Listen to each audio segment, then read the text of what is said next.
Hello everyone, welcome to round table study. तो देखो जी, स्टार्ट करते हैं मूविंग चार्जेस एंड मैग्नेटिज्म का लेक्चर नंबर 9। इसके पिछले वाले लेक्चर में हमने पढ़ा था कि किस तरीके से हमारे चार्ज के ऊपर है ना एक फोर्स लग रहा था जब हम उसको मैग्नेटिक फील्ड में रख रहे थे। तो उस फोर्स को हम कैसे फाइंड आउट किए और उसकी हमने डायरेक्शन कैसे निकाली, ये सारी बातें हमने पिछले वाले लेक्चर में कर ली हैं। ठीक है, तो फिलहाल हमें यहाँ से पता चला कि ठीक है, एक फोर्स लग रहा था और उस फोर्स की सारी जो डायरेक्शन थी, उस डायरेक्शन को निकालने का जो तरीका था, वो सारी चीज़ें हम लोगों ने पढ़ ली, हम लोगों ने सीख ली है ना। इसमें हम इस वीडियो में हम बात करेंगे।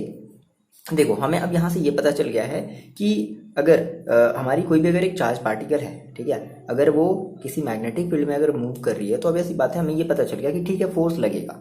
अब हम यहाँ पर ये पढ़ने वाले हैं, ये मोस्ट इंपॉर्टेंट टॉपिक है आपके बोर्ड एग्जाम का, बोर्ड के पर्पज से पूछता है कि मतलब अब उसकी डायरेक्शन जो होगी, समझ रहे हो, मतलब उसकी जो मोशन होगी। ठीक है, हम डायरेक्शन की बात कर चुके हैं, हम यहाँ पे बात करेंगे मोशन की, कि एग्जैक्टली जो फोर्स लग रहा है ना, तो उस फोर्स की वजह से है ना, उस फोर्स की वजह से उस पार्टिकल का जो मोशन है वो किस तरीके का हो सकता है। हम यहाँ से ये चीज़ देखने वाले हैं, समझ रहे हो, हम यहाँ से ये चीज़ देखने वाले हैं कि उस फोर्स की वजह से कैसा भी हो सकता है। फिलहाल ये बात की बात है, तो हम यहाँ से ये देखने वाले हैं कि उस फोर्स की वजह से उस चार्ज का जो मतलब जो मोशन है वो किस तरीके से बिहेव करेगा ना, हम ये समझने वाले हैं। तो मोस्ट इंपॉर्टेंट यहाँ से ये टॉपिक है, ठीक है, और बहुत सारी चीजें हम यहाँ से समझने वाले हैं इसके बेसिस पे। न्यूमेरिकल्स, और न्यूमेरिकल्स तो बहुत ज्यादा पूछा है, हर बार पूछा है, हर बार आपकी 2017-18 में लगातार कंटिन्यू कई बार ऐसे क्वेश्चन पूछ लिया है।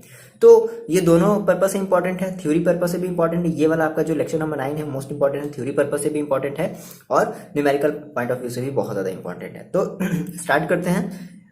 देखो, तो हमें समझना है motion of charge particle in a uniform magnetic field. But उसके पहले हम यहाँ पे थोड़ा सा एक छोटा सा कॉन्सेप्ट समझ लेते हैं। वो छोटा सा कॉन्सेप्ट क्या है कि वर्क डन, समझते हैं थोड़ा सा, क्या work done by a magnetic force. एक छोटा सा थोड़ा सा कॉन्सेप्ट समझ लेते हैं। Work done by magnetic force on a charge particle. Charge particle is zero.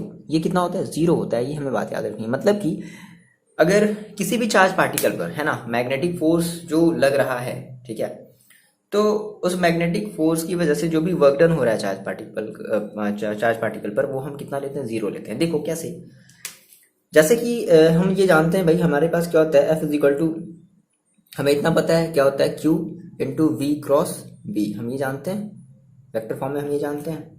जहां पे हम ये मान करके चलते हैं कि हमारी जो एफ होती है ना, वो क्या होती है, इज परपेंडिकुलर होती है। ठीक है,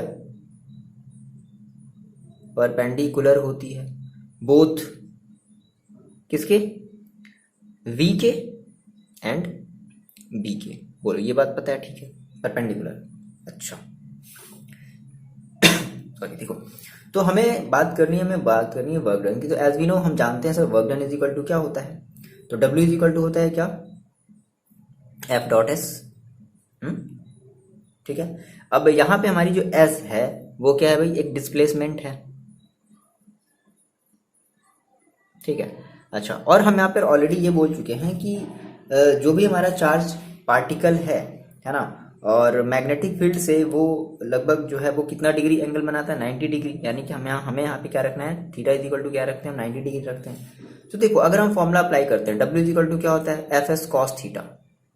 ठीक है, तो हम कॉस थीटा की वैल्यू क्या रख दें, 90 डिग्री, मतलब थीटा की वैल्यू 90 डिग्री, तो 90 कॉस 90 इज इक्वल टू क्या होता है, 0 डिग्री इज इक्वल, सॉरी 0 होता है। तो कितना मिल जाएगा आपको फाइनली, जो W है वो क्या मिल जाएगा, 0 मिल जाएगा। तो ये बात जो है वो न्यूमेरिकल पर्पज में बहुत ज़्यादा काम आएगा।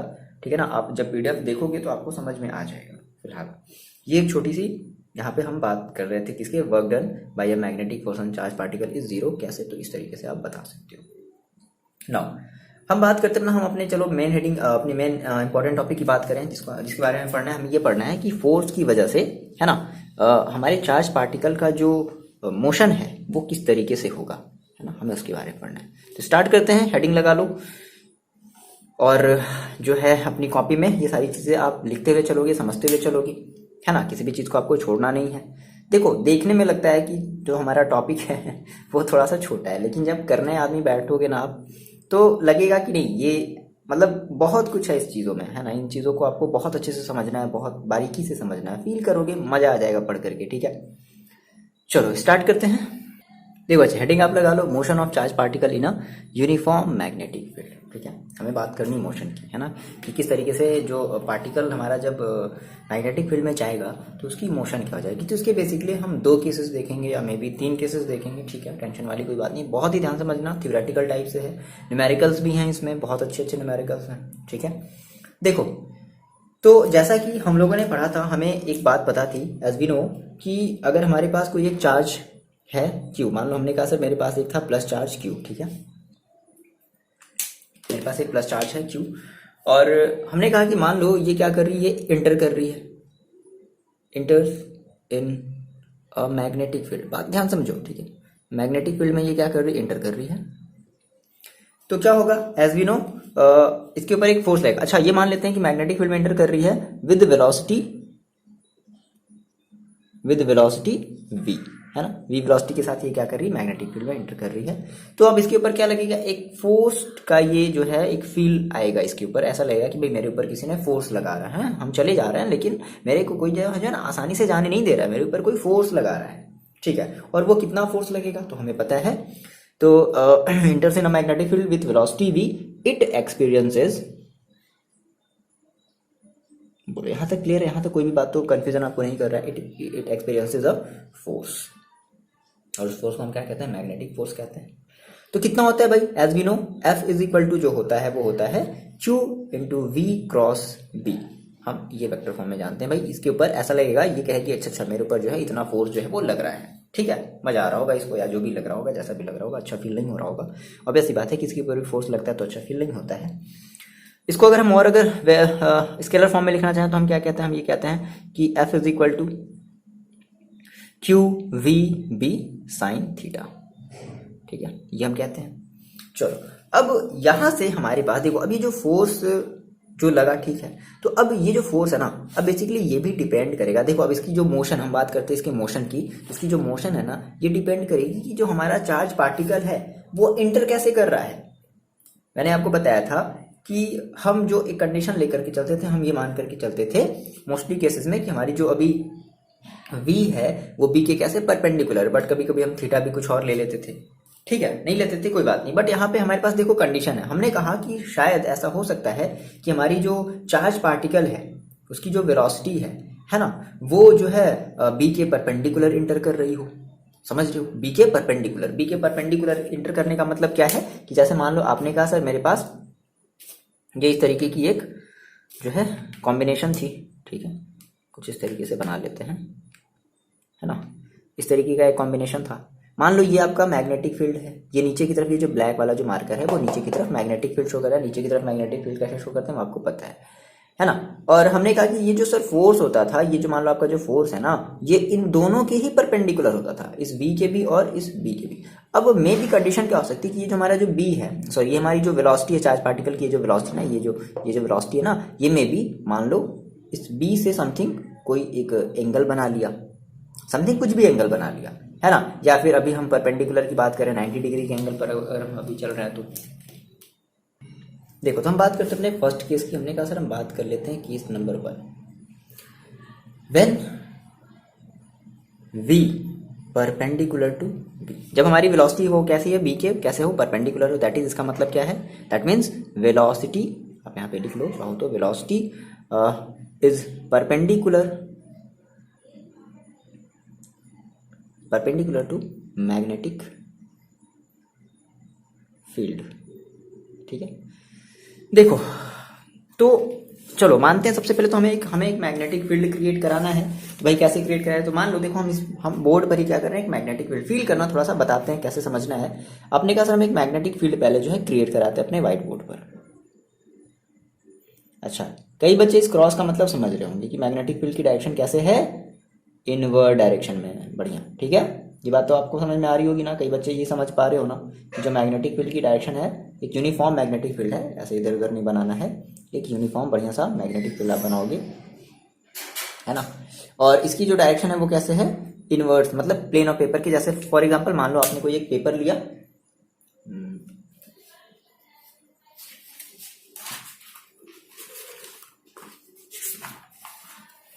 जैसे मान लो ये आपकी कोई एक पेपर है, पेज है ना, और ये जो क्रॉस का मतलब क्या है कि जो मैग्नेटिक फील्ड है वो जस्ट अंदर की तरफ है। ये देखो अंदर की तरफ मैग्नेटिक फील्ड कैसी है, अंदर की तरफ है, दिख रहा है ना, ये इस तरीके से अंदर की तरफ है, ठीक है ना, हमने इस तरीके से रखा है। तो लेट कर लिया भाई कि हमारे पास एक मैग्नेटिक फील्ड है जो प्लेन ऑफ पेपर के कैसे है, इनवर्ट डायरेक्शन में है ना, और हम जिसको जो है क्रॉस के सिंबल से क्या कर रहे हैं, शो कर रहे हैं। इस यूनिफॉर्म मैग्नेटिक फील्ड को हम कैसे शो कर रहे हैं भाई, क्रॉस के ऐसे तो शो करते हैं, अंदर की तरफ कैसे शो करते हैं, क्रॉस वाले पॉइंट्स हम शो करते हैं। ओके ठीक है, यहाँ तक क्लियर है। जो मैंने बताया वही चीज़ मैंने लिख दी है कि कंसीडर कर लेता है भाई कि एक हमारे पास एक यूनिफॉर्म मैग्नेटिक फील्ड है जो कि परपेंडिकुलर है प्लेन ऑफ पेपर के, मतलब नीचे की तरफ। जैसे मान लो ये बोर्ड है तो ऐसा समझना है कि जो फील्ड लाइंस होगी ना वो नीचे की तरफ जा रही है, इस व्हाइट बोर्ड के नीचे की तरफ जा रही है, ऐसे समझो, ठीक है। अच्छा तो अब हमें क्या करना है, अब इसमें एक हीरो की एंट्री होगी, एक चार्ज की एंट्री होगी। चलो मजे से जो है, जो चार्ज है अपने कॉलर को खड़ा करता हुआ इस यूनिफॉर्म मैग्नेटिक फील्ड में क्या किया, एंटर किया। मान लो वो जो है किसी ओ पॉइंट पर जो है, मान लो वो एंटर किया, किसी ओ पॉइंट पर जो है वो एंटर किया। और अब देखो इस चार्ज की जो मतलब ये चार्ज जो है, इस चार्ज की मतलब ये जो वेलोसिटी यानी कि जो v है वो इस b से कैसा है, परपेंडिकुलर। तो बात समझना, आपने कहा सर हमारी अगर मैग्नेटिक फील्ड अगर ऐसे है, बात समझना, मैग्नेटिक फील्ड अगर नीचे की तरफ है, ये आपको कैसा दिख रहा है, ये आपको कैसा दिख रहा है, ये आपको नीचे की तरफ दिख रहा है, ठीक है, ये नीचे की तरफ जा रहा है, वो ऑब्वियस बात है, वो आपको ऐसा लग रहा है कि ऊपर है, बट ऐसे सोचो ये ऊपर से नीचे की तरफ अगर मैग्नेटिक फील्ड जा रही है तो चार्ज जो है ना वो यहाँ से ऐसे एंट्री लिया, ठीक है, यहां से ऐसे एंट्री लिया। अब जैसे ही एंट्री लिया, अब बात समझना, अब चार्ज को लगा होगा कि भाई हम जो है हम तो ऐसे मूव कर जाएंगे, मस्त ऐसे मूव कर जाएंगे। तो देखो अब यहाँ पे अब ये जो चार्ज मतलब ये जो वेलोसिटी है, ठीक है, ये जो वेलोसिटी है, चार्ज की जो वेलोसिटी है और मैग्नेटिक फील्ड दोनों आपस में कैसे, देखो परपेंडिकुलर है। आगे बात समझ में, आपने कहा सर हमारा मैग्नेटिक फील्ड इस तरीके से है और चार्ज देखो ऐसे एंट्री ले रहा है, आगे बात समझ में। तो देखो ये आपस में देखो कैसे हैं, ये आपस में देखो परपेंडिकुलर हैं, आगे बात समझ में, है ना। तो ये आपस में दोनों कैसे हैं, परपेंडिकुलर। तो बढ़िया सा जो है चार्ज ने क्या किया, मस्त सी एंट्री मारी। तो मान लो हमने कहा अचार्ज, हमने ये कहा कि a charge plus q enters at point O, है ना। मान लो ये ओ पॉइंट पर हमारी जो चार्ज है वो v वेलोसिटी के साथ क्या किया, इंटर किया, मस्त एकदम। क्लास में आप बच्चे एकदम लहराते हुए आए कोरोना को सारी चीज़ें खत्म होने के बाद ठीक है, तो ऐसा इसका एंट्री हुआ। अच्छा अब जैसे ही ये यहाँ पर एंट्री किया तो क्या होगा, इसको तो लगा होगा नहीं हम तो मस्त हीरो आदमी, हम चले जाएंगे, हैं, इसको बुला लिया टीचर्स ने, आओ भाई इधर आओ इधर आओ, ठीक है। तो अब इसके ऊपर क्या हुआ, इसके ऊपर एक फोर्स लगना स्टार्ट हुआ, समझ रहे हो मेरी बात। अच्छा यहाँ पे हम थोड़ी सी बात ये भी बताएंगे कि एट पॉइंट ओ, ये सब बात थोड़ी सी बतानी है ना। एट पॉइंट ओ हमारी जो वेलोसिटी है, at point O velocity that is v जो है वो कैसे परपेंडिकुलर है, किस पर, b पर। ये बात हम थोड़ी सी बता देंगे, ठीक है। अच्छा तो अब क्या होगा, अब इस चार्ज के अब इस चार्ज के ऊपर क्या होगा, एक फोर्स एक्ट होगा। क्लास में बच्चा एंटर किया, हाँ एकदम मस्त कॉलर खड़ा करके, और टीचर ने कहा इधर आओ इधर आओ इधर आओ, ठीक है। तो इसके ऊपर क्या हुआ, इसके ऊपर एक फोर्स लगा।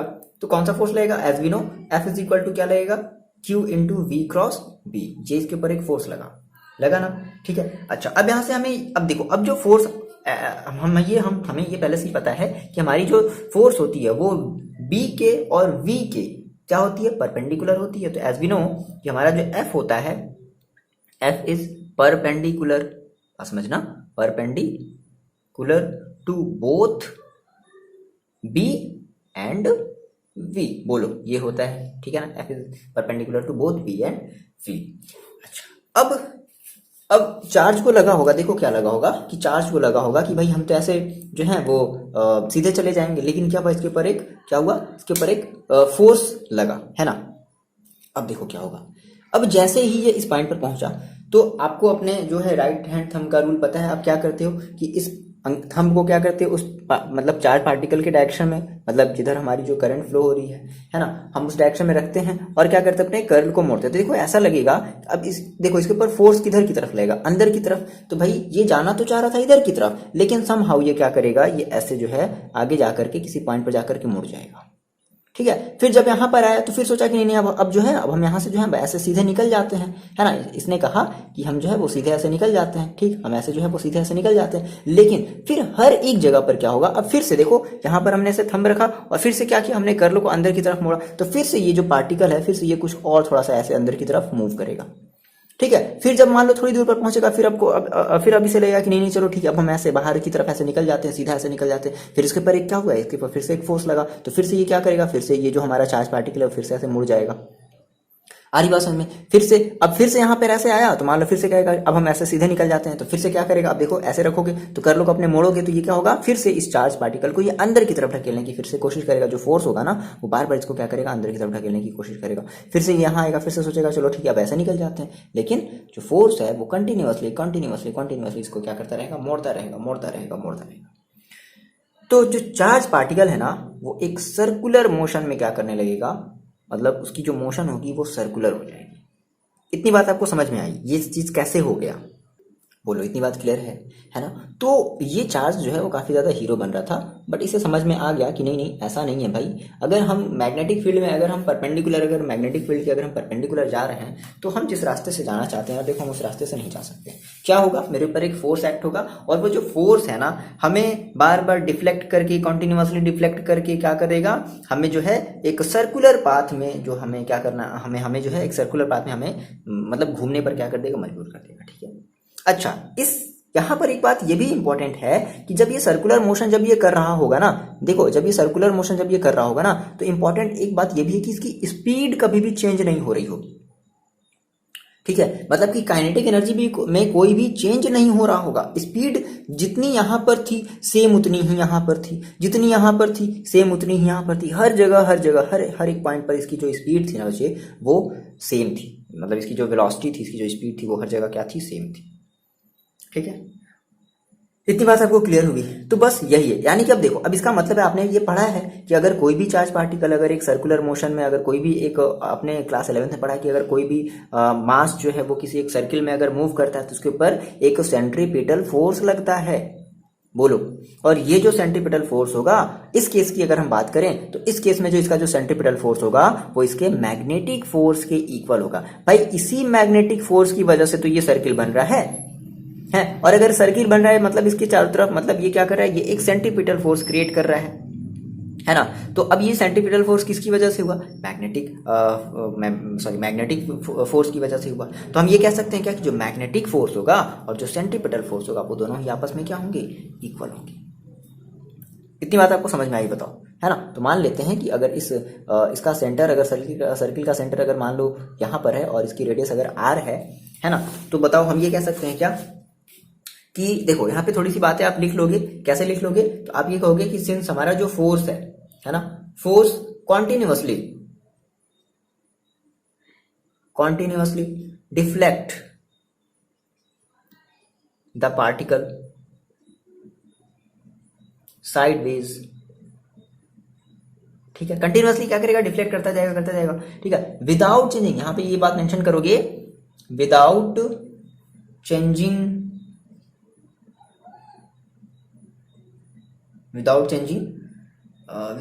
Changing its speed. ठीक है, बिना स्पीड चेंज किए क्या करेगा, ये कंटिन्यूअसली क्या करेगा, मूव करता रहेगा, है ना? और क्या होगा, अब जब ये कंटिन्यूसली मूव किया, ठीक है, तो यहाँ पे हमने देखा कि भैया ठीक है, अगर ये सर्किल अगर ये चारों तरफ अगर मूव कर रहा है तो इसका मतलब कि यहाँ पर एक सेंट्रीपिटल फोर्स एक्ट हो रहा है। तो इस मीन्स यहाँ पे हम ये कहेंगे कि दस magnetic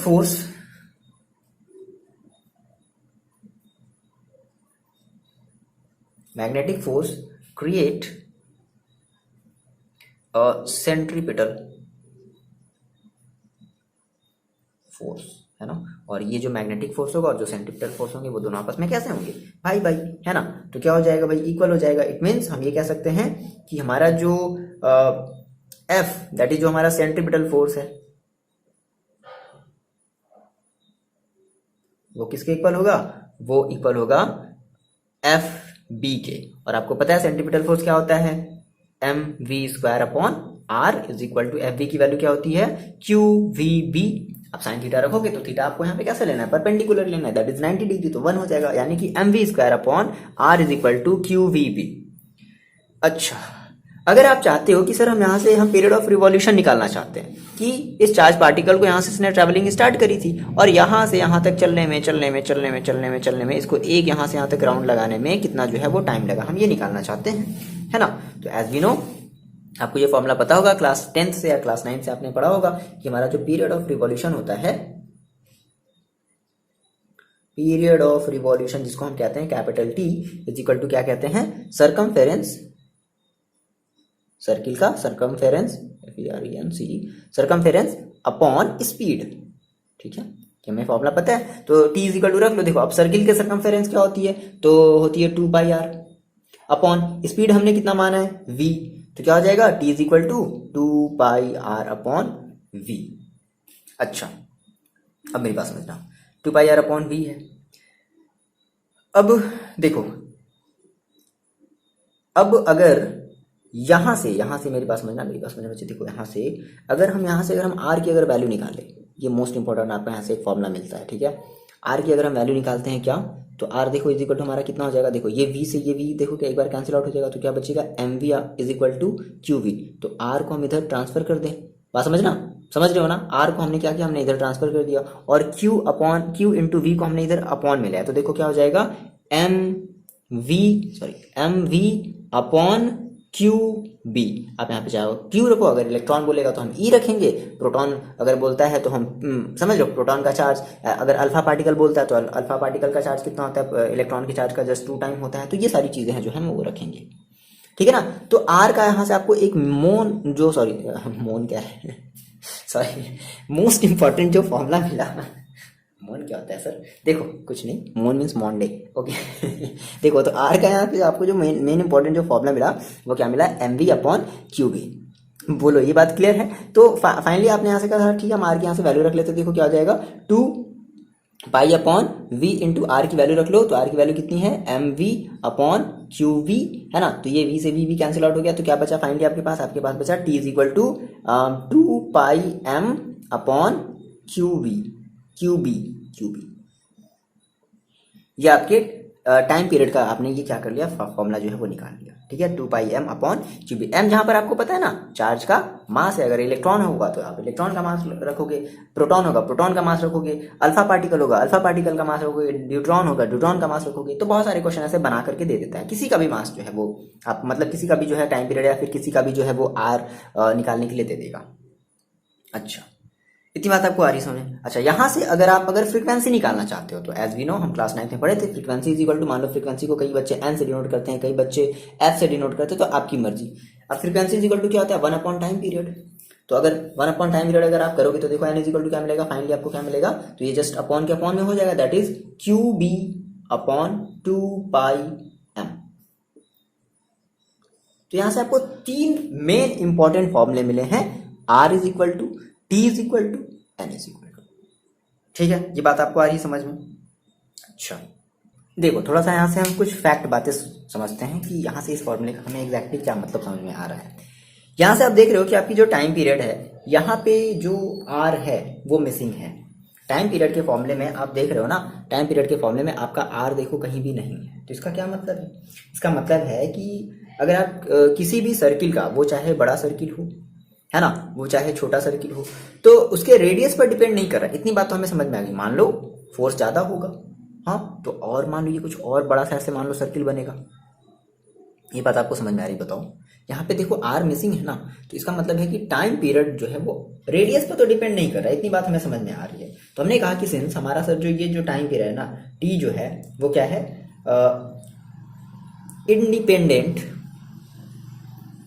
independent of R, that is R का मतलब क्या है, रेडियस, सॉरी सर्किल की रेडियस। ठीक है। अच्छा यहाँ पर एक चीज और नहीं है, and R and V velocity भी नहीं है। देखो कितनी मजे की बात है। तो इसका मतलब क्या है, देखो बात समझना। आपने कहा सर यहाँ पे आर भी नहीं है वी भी नहीं है, मतलब कि जो टाइम पीरियड है वो ना तो आर पर डिपेंड कर रहा है ना ही वी पर डिपेंड कर रहा है। तो अगर आपने वेलोसिटी बढ़ाई, बात समझ गए, अगर आपने वेलोसिटी बढ़ाई तो ऑब्वियस सी बात है आपका रेडियस भी बढ़ेगा, और अगर जब रेडियस बढ़ेगा तो उस टाइम को, मतलब कि उस टाइम में भी, यानी कि जितनी बड़ी सर्किल बनी है ना, अब उस केस में भी सेम उतनी ही टाइम लगेगी जितना यहां पर आपका टाइम लग रहा था। आनी बात समझ में। तो आपने ये कहा, देखो बात समझो, हमने कहा कि अगर हम क्या करते हैं, if the speed of particle एक मिनट लिख लेते हैं।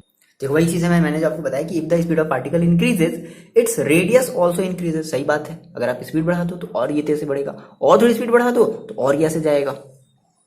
समझ रहे हो? तो रेडियस भी क्या होगी, इंक्रीज होगी। तो भाई अगर स्पीड बढ़ा है, रेडियस अगर इंक्रीज कर रही है तो इट मीन्स है, इसका मतलब है जो टाइम लगेगा अब इन तीनों ही केसेस में, यहां से यहां तक आने में जो टाइम लगा, यहां से आने यहां तक आने में जो टाइम लगा, और यहां से यहां तक जो आने में टाइम लगा ना, वो हर जगह वो हर बार क्या होगा, सेम होगा।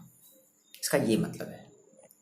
तो ये हमने अपने फर्स्ट केस की बात कर ली कि किस तरीके से अगर हमारा जो वी है, सॉरी वी वेलोसिटी जो है, अगर वो मैग्नेटिक फील्ड के कैसे है, परपेंडिकुलर है, तो इस केस में हमारा जो पार्टिकल चार्ज पार्टिकल होगा वो एक सर्कुलर मोशन करने लगेगा, और उस सर्कुलर मोशन से हमें 2-3 फॉर्मूले हमें मिल गए, काम की चीज़ हमें मिल गई। ठीक है ना। हम बात करते हैं अपने सेकेंड केस की। अब मान लो क्या हो, अब मान लो हमने कहा सर परपेंडिकुलर है, अब मान लो परपेंडिकुलर नहीं है, मतलब पर्टिकुलर किसी एंगल पर क्या कर रहा है, वो मूव कर रहा है ना। अब परपेंडिकुलर नहीं है, अब किसी एंगल पर जो है वो किसी थीटा एंगल बनाते हुए जो है वो उस मैग्नेटिक फील्ड से हो करके गुजरना चाहेगा।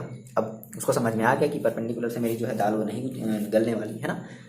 तो नाउ हम बात करते हैं अपने नेक्स्ट केस की। ना देखो बच्चे, केस 2 की बात कर लेते हैं, हेडिंग लगा लो। व्हेन जो वेलोसिटी है is not perpendicular to B, that means velocity makes an angle arbitrary angle, that is हम फ्री हैं, हम किसी भी एंगल पर जान सकने के लिए फ्री हैं। हाँ, लेकिन कोई एंगल होना चाहिए, ऐसा नहीं कि 180 ले लो, नहीं 180 नहीं चाहिए, 0 नहीं चाहिए, है ना। 180 में फिर वो फ्रीली जाने देगा। आपको पता है कि अगर आप उसके मतलब आप उसके पैरेलली चलो या एंटी पैरेलल चलो, है ना, तो आपको वो फ्रीली जाने देता है, मतलब उस चार्ज पार्टिकल को फ्रीली जाने देगा। हम ये चीज़ पहले भी देख चुके हैं। तो हमें मतलब आर्बिट्री का मतलब हम फ्री हैं, लेकिन हम पर्टिकुलर कोई एक एंगल बनाएंगे 180 और 0 को छोड़ करके। ठीक है, देखो बात समझो। तो अब इसको थोड़ा सा हम इस तरीके से समझते हैं। मान लो आपने कहा कि हमें 2 चीज़ें दिखानी है, मेरे पास एक मैग्नेटिक फील्ड होना चाहिए। तो मान लो कि हम मैग्नेटिक फील्ड को z एक्सिस के अलॉन्ग दिखा रहे हैं। ये हमारी मान लो z एक्सिस है, ये हमारी मान लो y एक्सिस है, और ये हमारी क्या होगी, x एक्सिस होगी। कुछ भी मान लेते हैं, कोई दिक्कत नहीं है, x y z कहीं भी मान सकते हैं, कोई दिक्कत नहीं है। ठीक है, अब मान लो हमने कहा कि हमारा जो z एक्सिस है ये हमारा शो कर रहा है मैग्नेटिक फील्ड का डायरेक्शन।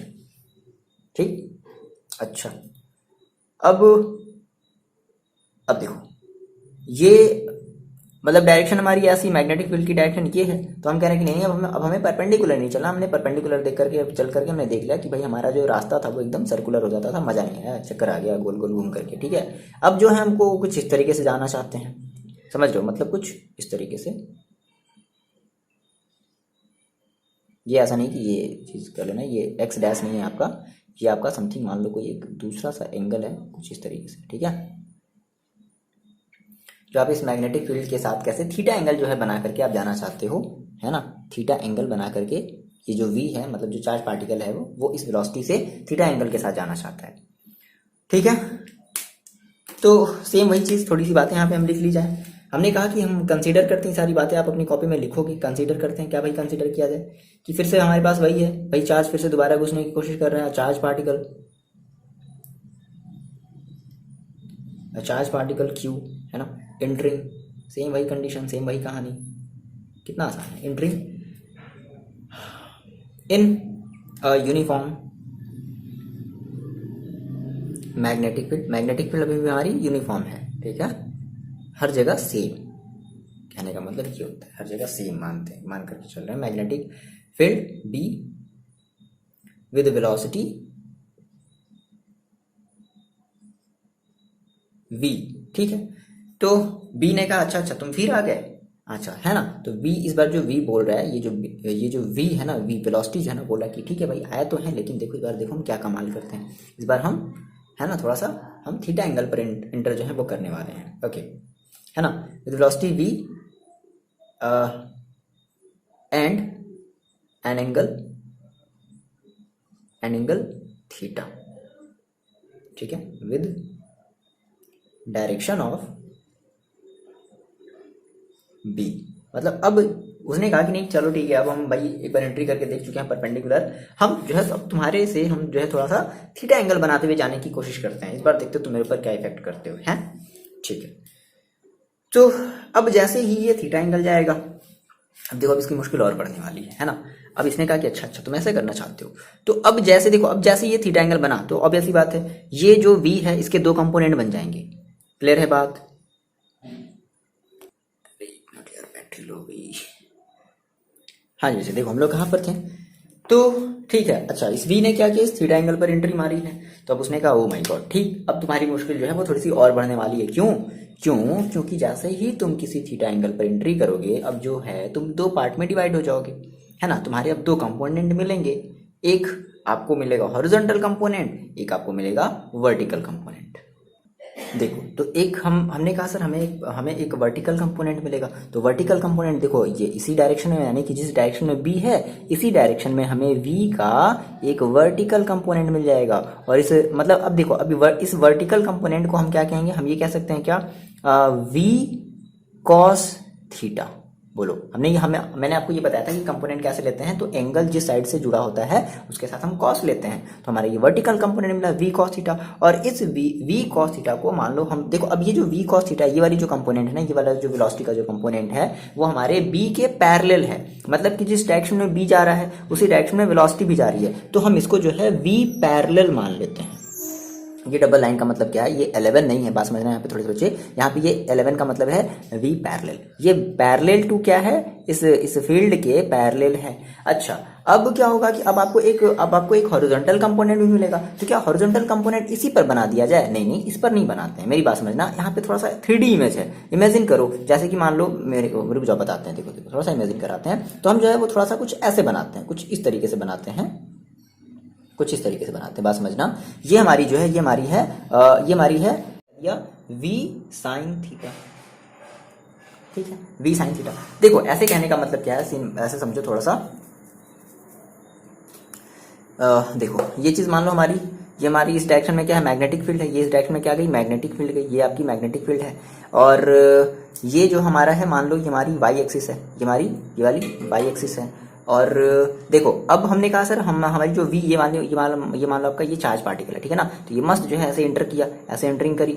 अब क्या हुआ कि अब इसके दो कंपोनेंट मिल गए। तो एक तो आपको ये वाला कंपोनेंट मिला, एक आपको ये वाला कंपोनेंट मिलेगा, ठीक है, यही वाला कंपोनेंट मिलेगा, लेकिन थोड़ा सा एंगल जो है ऐसे थोड़ा सा हल्का सा ऐसे रहेगा, ठीक है, थोड़ा सा ऐसे रहेगा, समझ गए। लेकिन देखो अभी भी बात समझना, ये देख रहे हो, ये चीज आप फील कर रहे हो, ये चीज आप फील कर रहे हो, है ना। अभी भी क्या होगा कि इस केस में अभी भी जो आपका जो एंगल मतलब कि ये जो वी साइन थीटा होगा वो अभी भी क्या होगा, इस बी के यानी कि इस डायरेक्शन ऑफ बी के वो अभी भी कैसे होगा, परपेंडिकुलर होगा। देखो अभी भी कैसे होगा, वो परपेंडिकुलर होगा। आ रही बात समझ में?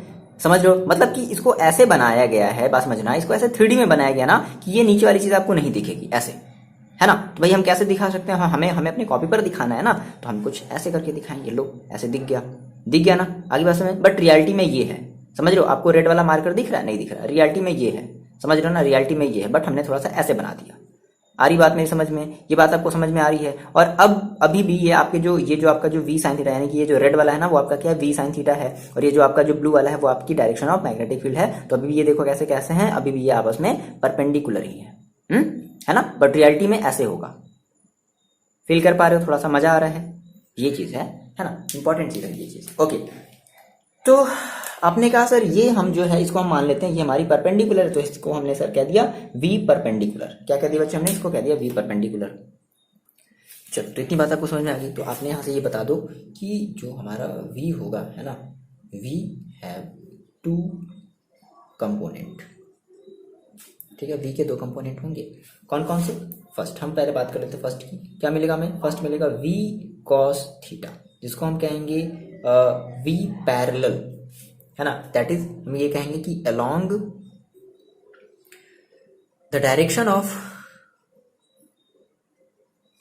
बी, है ना, मैग्नेटिक फील्ड के डायरेक्शन के अलोंग होगा, पहली चीज। अच्छा अब देखो, अब अगर ये मैग्नेटिक फील्ड के डायरेक्शन के अगर ये अलोंग है, बात में समझना, अगर ये मैग्नेटिक फील्ड के डायरेक्शन के अलोंग है तो आपको पता है कि अगर हमारी मान लो अगर ये अगर मैग्नेटिक फील्ड है और अगर हमारा कोई भी चार्ज पार्टिकल अगर उसी डायरेक्शन में अगर मूव कर रहा है तो उसके ऊपर कोई भी फोर्स एक्सपीरियंस्ड नहीं होता है। ये आपको पता है, ये हम बहुत पहले से पढ़ते चला रहे हैं, है ना। तो इस केस में हम सर कहेंगे कि ये वाला जो कंपोनेंट है ना ये फालतू है ना। इससे हमारा मतलब ये वाला कंपोनेंट चलो निकल गया, एक कंपोनेंट तो बच करके निकल गया, नहीं यानी कि इसके ऊपर कोई भी जो फोर्स है वो नहीं लगा। तो हम ये बता देंगे कि इस केस में हमारा जो पार्टिकल होगा, है ना, इस केस की बात कर रहे हैं, है ना, इस वाले केस की बात कर रहे हैं, जो हमारा पार्टिकल होगा, पार्टिकल अनअफेक्टेड, ठीक है, ड्यू टू दिस कंपोनेंट। अब इस कंपोनेंट पर कोई फोर्स ही नहीं लगा, मतलब जीरो चला जा रहा है मस्ती में, कोई फोर्स नहीं लग रहा, रोकने वाला कोई नहीं है। तो अब इस कंपोनेंट की वजह से पार्टिकल जो हमारा अनइफेक्टेड होगा, मतलब इसकी वजह से पार्टिकल पर कोई भी इफेक्ट नहीं पड़ा। क्लियर है। नाउ हम बात कर ले हमारे जो दूसरा वाला जो कंपोनेंट है, क्या है, वी साइन थीटा। और मैंने आपको ये बताया कि वी साइन थीटा का मतलब क्या है, जस्ट इसके नीचे थी, ये 3D मॉडल में है, ठीक है ना। वीडियो का कोई भी पार्ट स्किप अगर आप करोगे बच्चे तो फिर आपको समझ में आने वाला नहीं है। देखो हमने कहा सर हमारा जो सेकेंड है, नाउ बात कर लेते हैं अपने सेकेंड वाले कंपोनेंट की बात कर लेते हैं। देखो द कंपोनेंट, कौन सा कंपोनेंट हमने कह दिया, वी परपेंडिकुलर, है ना। The component V perpendicular, that is क्या है, ये परपेंडिकुलर है, perpendicular to the direction of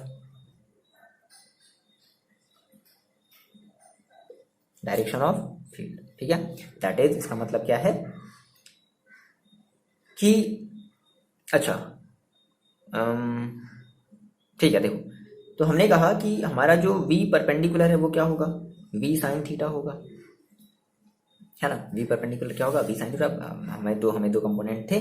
अब जो भी उस पार्टिकल पर जो भी फोर्स लगेगा, बात समझना, उस पार्टिकल पर जो भी फोर्स लगेगा वो सारा का सारा जो फोर्स होगा वो इसी कंपोनेंट के वाले की वजह से होगा, है ना। आई बस में। तो हमने कहा sir due to this component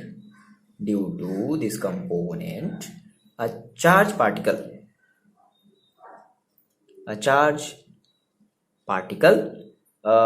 experience a force, ठीक है।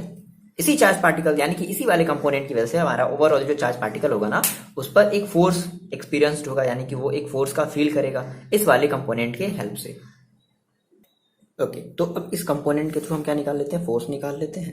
हमने कहा सर फोर्स कितना हो जाएगा, F इज इक्वल टू हम जानते हैं क्यू वी बी, बस समझना क्यू वी बी। तो अब यहाँ पे आप वी बाई कौन सा लोगे, आप परपेंडिकुलर वाला वी लोगे ना। और आपने अभी थोड़ी देर पहले वी परपेंडिकुलर की वैल्यू निकालनी कितनी, वी साइन थीटा। आगे बात समझ में। तो आपने कहा कि सर फाइनली हमें देखो आर, आपको आर का एक फॉर्मूला मिला था, है ना। तो आर जो आपका होगा, जैसे आपको जब ये लगाओगे F इज इक्वल टू, देखो आपने आर का एक फॉर्मूला देखा था, क्या देखा था, R is equal to M V upon Q into B, ये बात थी ना। अच्छा तो यहाँ पे हम वी बाई कौन सा ले लिया जाए, यहाँ पे हम वी जो है वो परपेंडिकुलर वाला वी ले लेते हैं, बात समझना, वी एम वी परपेंडिकुलर। इस केस की हम बात कर रहे हैं, इस केस की बात करें ना, इस केस की हम बात करें तो इस केस में हमारा जो रेडियस होगा वो क्या होगा, M V perpendicular upon Q B होगा। अच्छा तो यहाँ से अगर हम इस v की अगर देखो वैल्यू रखते हैं तो हमें क्या मिलेगा, हमें ये मिलेगा एम वी साइन थीटा, ये तो रखेंगे M V sine theta upon Q into B. Clear है। अच्छा सिमिलरली आप यहाँ से अच्छा एक मिनट यहाँ पे थोड़ा सा हम बात करते हैं। देखो ये जो फोर्स लगा F is equal to Q V perpendicular into B, ये जो फोर्स लगा तो इस फोर्स की वजह से देखो एग्जैक्टली होगा क्या। आपने कहा कि सर मेरे पास ये कंडीशन थी जिसमें हम इस डायरेक्शन में हम बी लेकर के चल रहे थे, और हमने कहा सर यहाँ से हमारी मान लो कोई, हमने कहा यहाँ पे हमारी कोई एक वेलोसिटी था v जो कि थीटा एंगल पर जा रहा था, इसकी वजह से हमने एक कंपोनेंट की बात करी, है ना, v साइन थीटा हमने कंपोनेंट की बात करी, ठीक है। अब देखो अब यहाँ पे जो आपको एक जो कंपोनेंट मिला था जिसको आपने कहा था v cos थीटा, तो ये वाले v cos थीटा की वजह से तो इस पार्टिकल पर, इस चार्ज पार्टिकल पर कोई इफेक्ट नहीं पड़ा, जो भी सारा इफेक्ट है वो इसकी वजह से हुआ। तो अब क्या हुआ, देखो जब ये मूव करेगा, जब ये ऐसे जाएगा तो क्या होगा, अब ये ऐसे तो जाने नहीं देगा, अब इसके ऊपर एक फोर्स लगेगा। सोचिए, अच्छा ये सोच रहा होगा कि हम ऐसे जो है वो सीधे ऐसे निकल जाएंगे, लेकिन अब इसके ऊपर क्या करेगा, एक फोर्स लगेगा, बात समझना, ठीक है। तो देखो तो अब देखो फोर्स कैसे लगेगा, तो आपने कहा सर ये इस डायरेक्शन में जा रहा है, तो आपने थंब को लिया इस डायरेक्शन में, और देखो आप कर्ल को ऐसे मोड़ोगे, है ना, तो ये जाना तो चाह रहा होगा इस डायरेक्शन में, लेकिन क्या होगा, ये इसके अंदर की तरफ जो है एक फोर्स लग रहा होगा, समझ गए, कुछ ऐसा लग रहा होगा। और ये फोर्स जो है देखो कुछ ऐसा लग रहा होगा,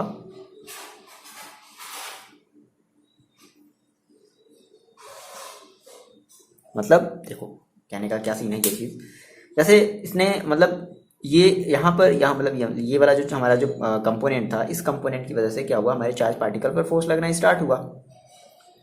तो अब जो फोर्स लगना स्टार्ट हुआ वो देखो कैसे होगा, वो हमारे इसको हम कहते हैं हेलिक्स फॉर्म कहते हैं, HELIX, है ना। जैसे कि आप वो देखिए, जैसे आपके पास एक वो होता है, इसको हम कहते हैं ना, क्या कहते हैं उसको हम, जैसे आपके पास अगर स्क्रू है ना, स्क्रू है, तो स्क्रू में आप जैसे एक थ्रेड देखे हो, थ्रेड देखो कैसे इस तरीके से ऐसे ऐसे ऐसे, मतलब ऐसे ऐसे ऊपर की तरफ ऐसे चढ़ता जाता है, तो वैसा ही इसका भी पाथ कुछ होगा, समझ रहे हो। यानी कि इस केस में अगर हमारा चार्ज पार्टिकल किसी थीटा एंगल पर जाने की कोशिश कर रहा हो, मैग्नेटिक फील्ड से थीटा एंगल बना करके अगर जाने की कोशिश कर रहा हो, तो उस केस में चार्ज पार्टिकल का जो पाथ होगा वो एक हेलिक्स फॉर्म होगा, helix, that is called helix, इसको हम हेलिक्स कहते हैं, ठीक है। तो अच्छा, इस केस में हमने क्या निकाला, इस केस में हमने आर निकाल ली कि इसका एग्जैक्टली जो रेडियस होगा वो कितना होगा, यहाँ से हम आर निकाल लिए, है ना। अच्छा, यहाँ से अगर आपने आर निकाल लिया तो यहाँ से आप टाइम पीरियड भी निकाल सकते हो, तो टाइम आपको ये पता है टी इज इक्वल टू क्या होता है, टी इज इक्वल टू होता है 2πr अपॉन वेलोसिटी। तो यहाँ पे आप कौन सी वेलोसिटी लोगे, परपेंडिकुलर वाले वेलोसिटी आप लोगे, ठीक है। परपेंडिकुलर वेलोसिटी आप रखोगे that is 2πr upon V, perpendicular की जगह क्या रखोगे, वी साइन थीटा रखोगे, ठीक है। तो अच्छा, यहाँ से फिर आप आर की देखो वैल्यू भी रख लो, यहाँ से हम जो है आर की देखो, यहाँ से हम आर की वैल्यू रख लें, तो आर की वैल्यू देखो क्या है, आर की वैल्यू है एम वी साइन थीटा, है ना। बोलो, यहाँ से हमने यहाँ पर पास जो आर था 2π इंटू आर, आर की जगह हमने क्या रख दिया, एम वी साइन थीटा, ये वाली हमने रख दी अब इंटू क्यू इंटू बी।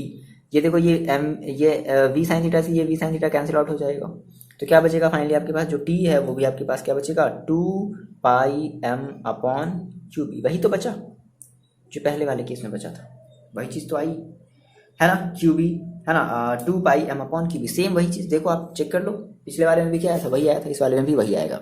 आगे बात समझ में, हाँ, बस इसका जो पाथ होगा वो हेलिकल फॉर्म हो जाएगा, ठीक है। अब देखो, अब यहाँ से एक बात समझना, यहाँ पर हम एक टर्म यूज करने वाले हैं पिच। अब ये सर पिच क्या है, तो पिच हमारी क्या होती है, एक लीनियर डिस्टेंस होती है। कैसी लीनियर डिस्टेंस, तो देखो जैसे कि हमने कहा कि सर यहाँ से अगर हम यहाँ तक अगर हम एक कंप्लीट अगर रिवॉल्यूशन देखते हैं, है ना, तो यहाँ से यहाँ तक की हमारी जो भी एक डिस्टेंस होगी, जो भी हमारी लीनियर डिस्टेंस होगी, ऐसे देखो यहाँ से लेकर के यहाँ तक की जो भी हमारी एक लीनियर डिस्टेंस होगी, इसको हमने क्या कह दिया, इसको हमने कह दिया पिच। सिंपल, आपको पिच का सिंपल कुछ नहीं करना है, एक फॉर्मूला आपको दिया हुआ रहेगा, तो पिच का जो फॉर्मूला है वो एक्जैक्टली क्या है, देखो पिच इज इक्वल टू क्या होता है, याद रख लो इस चीज को, पिच इज इक्वल टू, इसको हम कहते हैं पी से कोई एच से डिनोट करता है, तो जैसे भी आप डिनोट करो, तो पी इज इक्वल टू क्या होता है, वी पैरेलल इंटू टी। हम ये कौन सी वाली डिस्टेंस ले रहे हैं, वी पैरेलल वाली, है ना, तो वी पैरेलल इंटू टी। अब यहाँ से वी पैरेलल की अगर आप वैल्यू रखोगे तो क्या रखोगे, वी कॉस थीटा इंटू, आपको टी की वैल्यू पता है, क्या आपने निकाला है, 2πm upon Q into B, ठीक है। तो फाइनली ये आपका क्या हो जाएगा, ये आपका या फिर ऐसे कह लो कि आपको जो p इज इक्वल टू है क्या मिलेगा, 2πm v cos theta upon q into B, ये आपके पिच का फॉर्मूला हो जाएगा, ठीक है। तो आपको बस सिंपली दो केस याद रखने। फर्स्ट केस में आपका जो है, अगर आप परपेंडिकुलरली अगर आप किसी भी चार्ज पार्टिकल को ले जाते हो, स्पीड जो है मतलब इंटर कराते हो, परपेंडिकुलर अगर इंटर कराते हो किसी भी स्पीड से, तो उसका जो पाथ होगा वो कैसा मिलेगा, सर्कुलर मोशन मिलेगा, मतलब जो मोशन होगी उसकी एक सर्कुलर मोशन मिलेगी, और इस टाइप की हमें जो मतलब मोशन मिलेंगे वो हमें एक हेलिक्स मोशन मिलेगा, ठीक है। और उसकी जो डायरेक्शन होगी वो कैसी होगी, along the direction of B. देखो इस हेलिक्स मोशन की जो डायरेक्शन है वो कैसी है, डायरेक्शन ऑफ बी, है ना, ठीक है ना। तो ये चीज यहाँ पे क्या होगा, कंटिन्यूअसली यहाँ पर एक फोर्स लगेगा, जिसकी वजह से केवल इस वाले कंपोनेंट की वजह से हमारा जो चार्ज पार्टिकल अफेक्टेड होगा, और इसकी वजह से जो हमारा पाथ होगा वो कुछ ऐसा होगा। इंपॉर्टेंट है, ये कई बार आया है एग्जाम में, थ्योरेटिकल आया है, और या तो थ्योरी आई है या फिर इसके बेसिस पे न्यूमेरिकल्स आए हुए हैं, ठीक है। ये बात आपको समझ में आई है। तो हमने दो केसेस की हमने बात कर ली। देखो एक थर्ड केस भी है। थर्ड केस आप जानते हो, थर्ड केस में हम क्या करें कि अब हम अपने चार्ज पार्टिकल को बी के पैरेलल ले जाएं, मतलब जिस डायरेक्शन में बी जा रहा है ना, बी की जो फील्ड लाइंस है उसी डायरेक्शन में हम अपने चार्ज पार्टिकल को ले जाएं, या उसके just opposite that is anti parallel. Parallel ले जाएंगे या एंटी पैरेलल जाएंगे, तो उस केस में हमें उसके ऊपर मतलब उसकी जो क्या कह सकते हैं कि उसकी जो मोशन होगी, उस केस में जो चार्ज पार्टिकल की जो आपको मोशन मिलेगी वो कैसे मिलेगी, एक स्ट्रेट लाइन मिलेगी। आरी बात में कैसे मिलेगी, एक स्ट्रेट लाइन मिलेगी ना, मतलब कोई इस पर फोर्स एक्ट होगा ही नहीं, ये बात हमें पता है। उस केस में उस पर कोई भी फोर्स एक्ट होने वाला नहीं है। तो ये थर्ड केस आप खुद से बना सकते हो, या फिर आपको ये बात पता ही है। तो ये बेसिक दो मेन इंपॉर्टेंट आपके केसेस थे, हमने इनकी बात कर ली। ओके देख बच्चे, यहाँ से हमें एक मोस्ट इंपॉर्टेंट टॉपिक समझना है, ये आपका मोस्ट इंपॉर्टेंट है। पता नहीं एग्जाम में क्यों इतनी बार पूछा है ना, बट ये कई बार पूछा है एग्जाम में, और इससे रिलेटेड क्वेश्चन भी कई बार पूछे हैं। बेसिक सा इसका कॉन्सेप्ट पूछा है, 1-2 मार्क्स का, 2 मार्क्स का हमेशा ये पूछ लिया है, ठीक है ना। तो हम इसका एक लॉन्ग फॉर्म भी देखेंगे और हम इसका एक शॉर्ट फॉर्म भी देखेंगे। पहले आप लॉन्ग फॉर्म समझ लो तो शॉर्ट फॉर्म आप अपने आप समझ जाओगे, खुद से बना करके लिख दोगे। कह रहा है कि motion of charge in perpendicular magnetic and electric field. मतलब देखो अभी आप क्या कराते थे कि अभी आप चार्ज पार्टिकल की जो मोशन कराते थे, मूवमेंट जो कराते थे, है ना, वो किसी एक यूनिफॉर्म मैग्नेटिक फील्ड में हम कराते थे, है ना। अब यहाँ पर ऐसा नहीं है, यहाँ पर हमें दोनों चीज़ें लेकर के चलनी है। हमें दो चीज़ें लेकर के चलनी है। हमें एक मैग्नेटिक फील्ड भी रखना है और हमें एक इलेक्ट्रिक फील्ड भी रखना है। हमें दोनों चीज़ें रखनी है।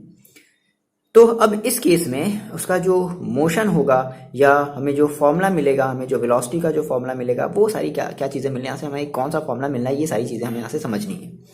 देखो तो सबसे पहले से समझते हैं।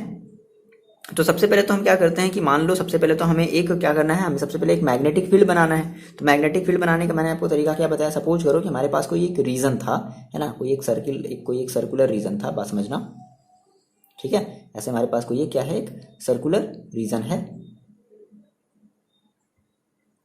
इमेजिनरी, ठीक है, that is dash dash line से ये हमारे पास एक सर्कुलर रीजन है। और इस सर्कुलर रीजन में भाई हमने क्या किया, हमने जो है यूनिफॉर्म मैग्नेटिक फील्ड मान लो हमने ले लिया उसी डायरेक्शन में। अच्छा, अब इस ऐसे अगर हम क्रॉस ले रहे हैं तो आप मेरे को बताओ इस क्रॉस का मतलब क्या है। इस क्रॉस का मतलब है कि आपकी जो मैग्नेटिक फील्ड है भाई वो अंदर की तरफ है। मैग्नेटिक फील्ड लाइंस जो है वो अंदर की तरफ। फील कर पा रहे हो, थोड़ा सा समझ आ रहा है आपको इस बात को, बताओ कि जो मैग्नेटिक फील्ड लाइन है वो कैसी है, वो अंदर की तरफ है ना। इस क्रॉस का मतलब तो फिलहाल अभी हमें यहीं पे यही समझ में आ रहा है। अब कह रहा है कि नहीं आपके पास एक मैग्नेटिक फील्ड तो होना चाहिए, साथ ही साथ आपको पहले एक इलेक्ट्रिक फील्ड भी सेटअप करना पड़ेगा, और वो दोनों आपस में कैसे होने चाहिए, परपेंडिकुलर होने चाहिए। अब मेरी बात समझो, आपने कहा कि सर ये आपको एक मार्कर दिख रही है। सपोज करो कि ये मार्कर जो है, ये आपका जो कैप है, ये आपके डायरेक्शन ऑफ मैग्नेटिक फील्ड को शो करता है। यानी कि इसका क्या मतलब है कि जो मैग्नेटिक फील्ड है वो भी मान लो इस डायरेक्शन में जा रही है। ऐसे इस डायरेक्शन में मान लो जैसे आपने कहा सर मेरे पास कोई एक पेज था, कुछ इस तरीके से, ठीक है, सेम वही कहानी। तो हमने कहा सर ये हमारी जो मार्कर है ये इस पेज के ऐसे अंदर चली गई, समझ गया, दिख रहा है ये मार्कर ऐसे दिख रहा नहीं। तो ये हमारी जो फील करो कि हमारी जो फील्ड लाइन है वो इस पेज के ऐसे परपेंडिकुलर है, मतलब पेज के अंदर जा रही है। अब हमें क्या करना है, हमें अब इस फील्ड लाइन के परपेंडिकुलर हमें एक इलेक्ट्रिक फील्ड लेनी है। बात समझना, हमें इस फील्ड लाइन के हमें इस हमारी ये जो मैग्नेटिक फील्ड थी ना, इस मैग्नेटिक फील्ड के परपेंडिकुलर हमें एक इलेक्ट्रिक फील्ड लेना है। देखो तो आपने कहा सर ये हमारा था मैग्नेटिक फील्ड जो कि अंदर की तरफ जा रहा है। अब क्या करेंगे हम इस डायरेक्शन में, यानी कि ये परपेंडिकुलर हुआ, हमारी बस में ये परपेंडिकुलर होगा या ये परपेंडिकुलर होगा या चाहे जैसे भी आप बना लो, ऐसे भी परपेंडिकुलर होगा। तो हर केस में आपको क्या मिलेगा, परपेंडिकुलर ही मिलेगा, है ना। तो आपने कहा चलो सर हम अपनी सिंप्लिसिटी के लिए हम पेज के डाउन साइड में जो है वो इलेक्ट्रिक फील्ड बना लेते हैं। बोलो इतनी बात आपको समझ में आ रही है। पेज के डाउन साइड में हम क्या कर लिए, देखो ये आपकी मैग्नेटिक फील्ड अंदर की तरफ गई और पेज के डाउन साइड में हमने क्या किया, हमने एक परपेंडिकुलर, इसके परपेंडिकुलर हमने एक इलेक्ट्रिक फील्ड क्रिएट कर लिया। तो बना लेते हैं। तो हम मान लो इसको हम डैश लाइन से दिखा देते हैं कि हमने यहाँ पर कोई एक इलेक्ट्रिक प्लेट रखी है ना, प्लस माइनस, और इसकी वजह से क्या हुआ, इसकी वजह से एक जो है इलेक्ट्रिक फील्ड क्या हो गया, क्रिएट हो गया। इस कुछ ऐसे क्रिएट हो गया, जो कि कैसे है, ये फील्ड आपको समझ में आ रहा है। इसका मतलब क्या है कि मैग्नेटिक फील्ड अंदर की तरफ है, दैट इज ये मार्कर अंदर की तरफ जा रहा है, इसका कैप देखो अंदर की तरफ है, तो दैट इज मैग्नेटिक फील्ड अंदर की तरफ है। और ये जो इलेक्ट्रिक फील्ड है वो इसके ऐसे है, समझ गए, ऐसे है, देखो आ रही बात समझ में, है ना। तो ये क्या है, परपेंडिकुलर है ना। ये चीज आप थोड़ा सा फील करो, ऐसे फिगर से देखोगे तो ना तो समझ में नहीं आएगा, ये आप कहोगे सर ये क्या बना दिया, है ना। बट इसको थोड़ा सा फील करोगे तब मजा आएगा फिर समझ में, है ना। ये आपकी लाइन ऐसे जा रही है अंदर की तरफ और ये आपका मैग्नेटिक फील्ड ऐसे है अंदर की तरफ आ रहा है। तो हमने ये मतलब भाई कोई हमारे पास प्लस है कोई माइनस है, हमने इसमें करंट लगा दी तो क्या होगा, ऑब्वियसली बात है यहाँ पे एक इलेक्ट्रिक फील्ड क्रिएट हो जाएगा, ठीक। अब देखो तो अब हमें क्या करना है कि हमें इस मैग्नेटिक फील्ड और एज वेल एज इस इलेक्ट्रिक फील्ड से हमें होता हुआ एक चार्ज पार्टिकल ले जाना है ना। तो मान लो आपने कहा सर मेरे पास यहाँ पर एक बीम ऑफ इलेक्ट्रॉन था, तो यहाँ से क्या होंगे, यहाँ से ढेर सारे जो हैं इलेक्ट्रॉन जो है वो फ्लो होना स्टार्ट करेंगे, चार्ज जो है वो फ्लो होना स्टार्ट करेंगे। मान लो हमने कहा कि इनकी जो वेलोसिटी है वो v वेलोसिटी है, और मान लो यहाँ पे हम सिंप्लिसिटी के लिए अब यहाँ पे हम कोई स्लिट लगा देते हैं। स्लिट लगाने का मतलब क्या है कि हमारी जो भी जो जहाँ से भी हम ले जाना चाहते हैं तो बाकी का बाकी हमारा जो लाइन वो जो इलेक्ट्रॉन है वो इस तरीके से मूव हो जाएंगे और केवल इस वाले स्लिट से होता हुआ हमारा जो है इलेक्ट्रॉन अंदर की तरफ जाएगा। बोलो यहाँ तक मान लो आया। अब जैसे ही ये यहाँ आया, अब देखो यहाँ पे कुछ फिनोमेना देखा गया, ये सब सारे हमारे ऑब्जर्वेशन है ना, एक्सपेरिमेंट है। तो ये देखा गया, क्या देखा गया, यहाँ से दो बातें देखी गई। तो आपने यहाँ पे पहले आपने यहाँ पर क्या बताया है कि देखो, सबसे पहले मेरी बात समझो। आपने कहा कि सर कंसीडर करते हैं कि मेरे पास एक क्या है, कोई मान लो एक इलेक्ट्रॉन है, ठीक है, चार्ज पार्टिकल है, इलेक्ट्रॉन्स है, बहुत सारे इलेक्ट्रॉन्स हैं, उनकी वेलोसिटी कितनी है, v है। अब ये क्या कर रहा है, ये किसी एक ऐसे रीजन से जा रहा है जहां पर दोनों चीजें हैं। मेरी बात समझना, ये आपको नोट्स में एकदम एग्जैक्टली मिल जाएगा। आप यहाँ से मेरी बात सुन लो, समझ लो बच्चे, आपको एकदम मजा आ जाएगा, पढ़ करके समझ में आ जाएगा, एकदम दिमाग में आपके छप जाएगा। आपने कहा सर कंसीडर हम करते हैं कि मेरे पास एक चार्ज पार्टिकल है, दैट इज मेरे पास एक बहुत सारे इलेक्ट्रॉन्स है, एक नहीं बहुत सारे इलेक्ट्रॉन्स हैं, है ना, जिसकी वेलोसिटी कितनी थी, विद वेलोसिटी v। अब ये जो v वेलोसिटी के साथ जो इलेक्ट्रॉन है वो क्या किया, इंटर किया किसी एक ऐसे रीजन में इंटर किया जहां पर हमें दो फील्ड्स मिले, है ना, through a region in which two fields, that is electric field as well as and magnetic field are present. मतलब ये ऐसे रीजन में एंटर किया जहां पर दो फील्ड्स हैं। पहली बात आपको समझ में, पहली लाइन आपको समझ में आई, चलो इतना ठीक है। आप नोट्स पहले देखना, पहले मेरी बात समझ लो, ठीक। अब क्या हुआ, अब यहाँ पर भाई हमारे दो फील्ड्स हैं और हमें यह भी बताना है कि वेयर बी हमारा जो है वो परपेंडिकुलर एक्ट होगा, है ना, किसके, वेलोसिटी के भी परपेंडिकुलर एक्ट होगा और इस इलेक्ट्रिक फील्ड के भी परपेंडिकुलर होगा। ये बात इंपॉर्टेंट है, ये बात आप लिखोगे, ठीक है। नोट्स में हम ये बात थोड़ी सी भूल गए थे लिखना, तो आप ये बात जरूर बताओगे कि जो आपकी जो मैग्नेटिक फील्ड होगी ना, वो दोनों के ही परपेंडिकुलर होगी। किसके परपेंडिकुलर होगी भाई, मैग्नेटिक फील्ड के भी परपेंडिकुलर हो सकती है और इलेक्ट्रिक फील्ड के भी परपेंडिकुलर होगी। ये फैक्ट है, ये होगा, ये ऐसा करके देखा गया। नाउ तो हम पहले बात कर लें कि अब इसका इलेक्ट्रिक फील्ड के ऊपर क्या इफेक्ट पड़ेगा। इतनी बातें आपने लिख ली, लिख दिया जाए, क्या लिख दिया जाए, आप लिख लोगे ना, ठीक है, आप लिख लोगे। मेरे ख्याल से लगता है कि आप नोट्स देख लेना, वहां से आपको A to Z सारी बातें समझ में आ जाएंगी। नोट्स जैसे देखोगे आपको मजा आ जाएगा पढ़ करके, बट पहले यहाँ पे आपको समझना पड़ेगा। तो आपने कहा सर हम क्या करते हैं कि हम ठीक है, हमने सारी कहानी बता दी। अब हम बात करते हैं कि जैसे ही ये चार्ज पार्टिकल है ना, इसने क्या किया, मान लो ये थोड़ा सा और आगे बढ़ा, ठीक है। अब जैसे ही जब अब ये थोड़ा सा डिफ्लेक्ट होना स्टार्ट होगा, आपको पता है कि ये डिफ्लेक्ट होना स्टार्ट होगा, लेकिन देखो कैसे डिफ्लेक्ट होगा, हम ये बात यहाँ पे समझते हैं। तो जैसे ये पार्टिकल थोड़ा सा आगे बढ़ा, जैसे ये इस दोनों के रीजन में आया, तो वैसे ही ये क्या हुआ, हम पहले बात करते हैं कि effect of electric field, electric field के ऊपर इस चार्ज पार्टिकल, मतलब इलेक्ट्रिक फील्ड की वजह से, है ना, इस चार्ज पार्टिकल के ऊपर क्या इफेक्ट पड़ा, हम ये देखने वाले हैं। देखो तो क्या देखा गया, ये देखा गया कि जो हमारा इलेक्ट्रिक फील्ड है, हमने यहाँ पे पहले ही बता दिया कि हमारी जो इलेक्ट्रिक फील्ड है वो कैसे डाउनवर्ड डायरेक्शन में है ना, दैट इज वो हमारी मैग्नेटिक फील्ड के परपेंडिकुलर है। तो जैसे ही जब यहाँ पर आया चार्ज पार्टिकल, तो क्या हुआ, इस चार्ज पार्टिकल ये जो है ये अपवर्ड डायरेक्शन में क्या हो गया, डिफ्लेक्ट हो गया। कैसे हो गया, अपवर्ड डायरेक्शन में डिफ्लेक्ट हो गया। आई बात समझ में, ये क्या हो गया, अपवर्ड डायरेक्शन में क्या हो गया, डिफ्लेक्ट हो गया। अच्छा, सिमिलरली अब कुछ ऐसे भी चार्ज पार्टिकल थे, बात समझना, कुछ ऐसे भी चार्ज पार्टिकल थे जो इस मैग्नेटिक फील्ड की वजह से, बात समझना, मैग्नेटिक फील्ड जो कि कहां लग रहा है, normally into the plane of paper में है, अंदर की तरफ है, ठीक है, अंदर की तरफ है मैग्नेटिक फील्ड। तो उस कुछ ऐसे भी चार्ज पार्टिकल थे जो उस मैग्नेटिक फील्ड की वजह से डाउनवर्ड डायरेक्शन में क्या हो गया, डिफ्लेक्ट हो गए। क्या हो गया, कैसे हो गए, डाउनवर्ड डायरेक्शन में डिफ्लेक्ट हो गए। ये डैश डैश लाइन से कर लेना, डाउनवर्ड डायरेक्शन में डिफ्लेक्ट हो गए, है ना। कुछ हमारे अपवर्ड डायरेक्शन में, यानी कि जो अपवर्ड डायरेक्शन में जो गए हैं वो इलेक्ट्रिक फील्ड की वजह से चले गए, और जो डाउनवर्ड डायरेक्शन में गए वो मैग्नेटिक फील्ड की वजह से चले गए। ठीक है, यहाँ पे आपको दो बात समझ में आई। अच्छा, तो इस वाले लाइन को ऐसे समझो कि हमने ये वाली हमने जो लाइन लिखी है ना, यहाँ पे ऐसे समझो कि ये जो आपने जो ई लगाया है, यहाँ पे थोड़ा सा मार्कर चेंज कर लेते हैं। यहाँ पे हमारा ये जो लाइन है, ये हमारी इलेक्ट्रिक फील्ड को शो कर रही है, ठीक है। और ये जो हमारा क्रॉस ये जो क्रॉस आपको दिख रहा है ना, ये आपका मैग्नेटिक फील्ड शो कर रहा है, ठीक है। अच्छा, उसके बाद अब देखो, अब ये जो लाइन गई, ये वाली जो लाइन जो डिफ्लेक्ट हुई ना, ये किसकी वजह से डिफ्लेक्ट हुई, ये हमारा जो डिफ्लेक्शन मिला, डिफ्लेक्शन ड्यू टू ई, ठीक है, ई की वजह से ये आपको क्या मिला, डिफ्लेक्शन मिला। अच्छा, ये वाले लाइन का जो आपको डिफ्लेक्शन मिला ना, वो किसकी वजह से मिला, डिफ्लेक्शन ड्यू टू बी वाले की वजह से क्या हुआ, डिफ्लेक्शन मिला।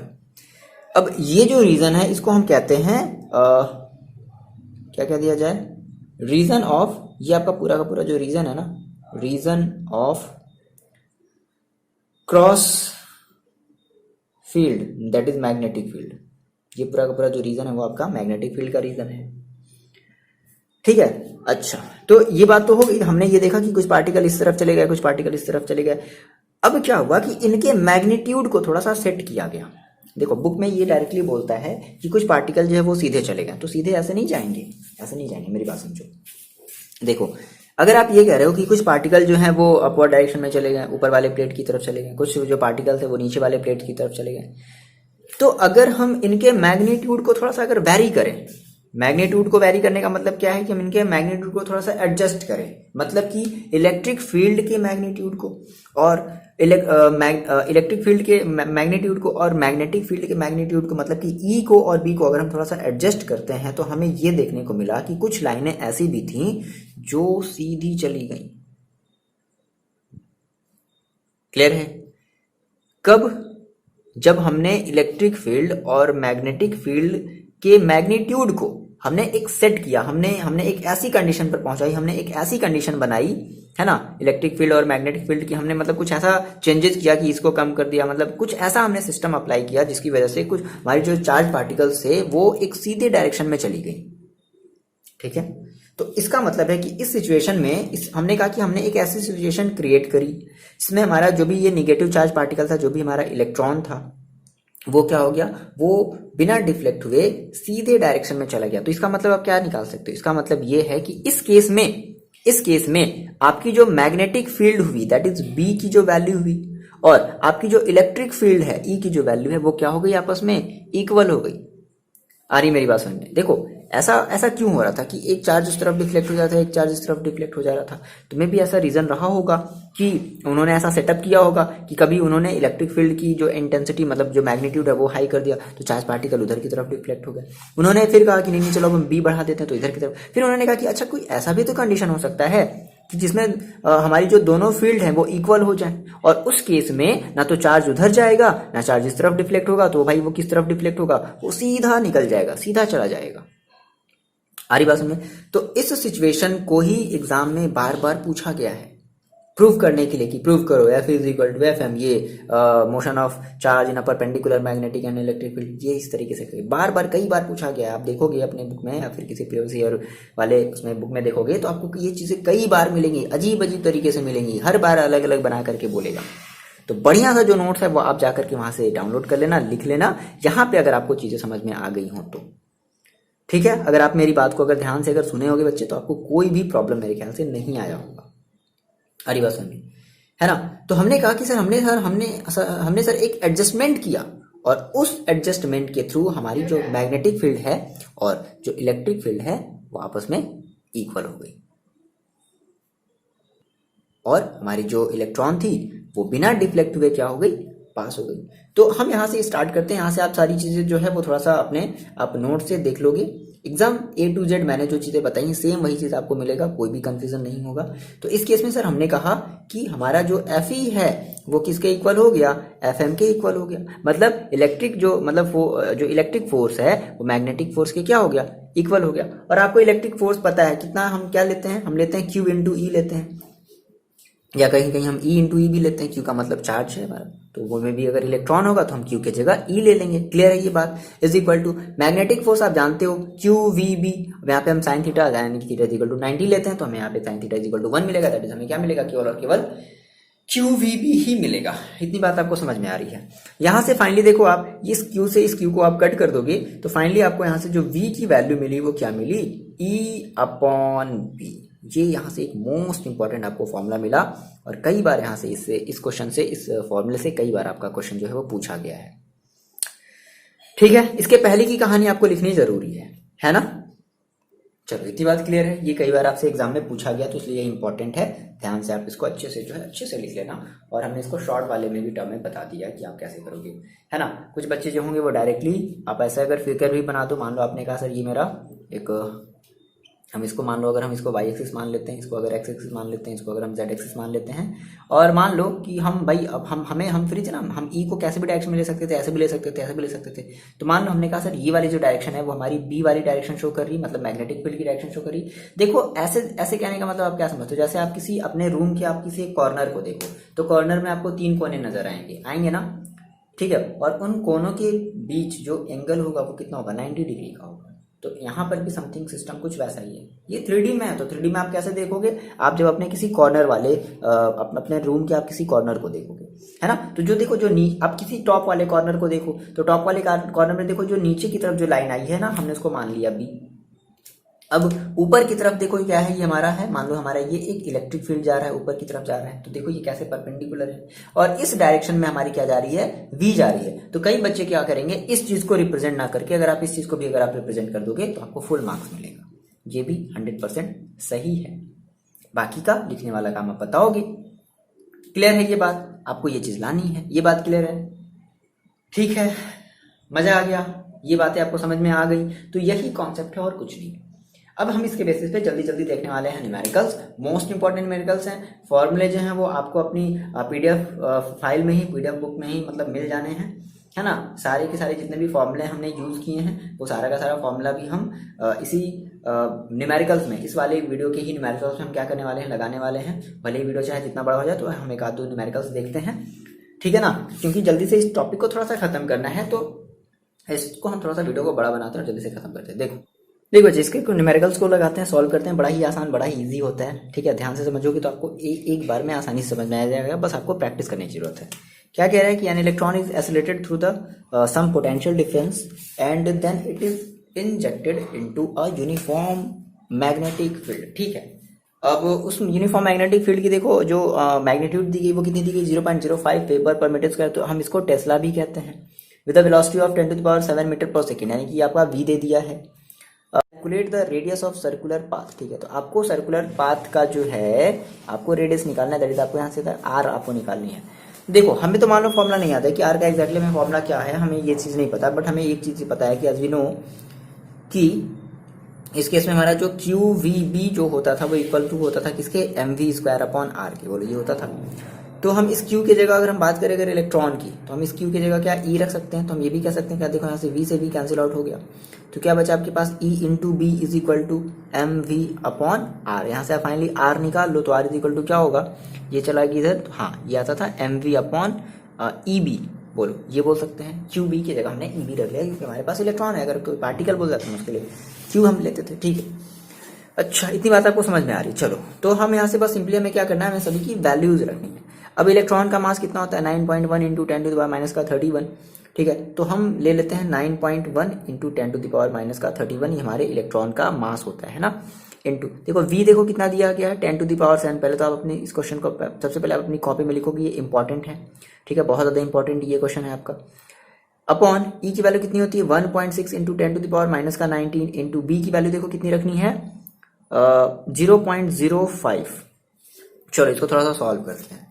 तो 9.1 तो ये 9.1 ही रहेगा, इंटू 10⁻31 और प्लस का 7 तो सब्ट्रैक्ट हो जाएगा, तो कितना बच जाएगा 23 होता है, एक और बढ़ा दिया जाए 24 माइनस का 24 अपॉन ये देखो कितना हो जाएगा 16 का 0.05 में मल्टीप्लाई करेंगे तो कितना हो जाएगा 16×5 मतलब 16 5 80, 16×5 80 होता है, तो 80 हमने लिखा और 1 2 3 1 2 3 1 2 3 0.08, यहाँ से ये जीरो हटा दें, कोई मतलब नहीं है, ठीक है। अब इंटू 10⁻, अच्छा ऐसा करते हैं कि हम इस 10⁻⁻19 को ले जाते हैं ऊपर, है ना, तो क्यों फायदा बार बार कैलकुलेशन करने से। 0.08 इंटू 10⁻19, 19 में से 24 माइनस 24 को सब्ट्रैक्ट कर दो तो कितना बचेगा, आर इज इक्वल टू आपका हो जाएगा देखो 9.1 अपॉन 0.08 इंटू 10⁻, कितना बच गया 19 और माइनस 24, ठीक है, -5 कितना हो जाएगा 24, ठीक।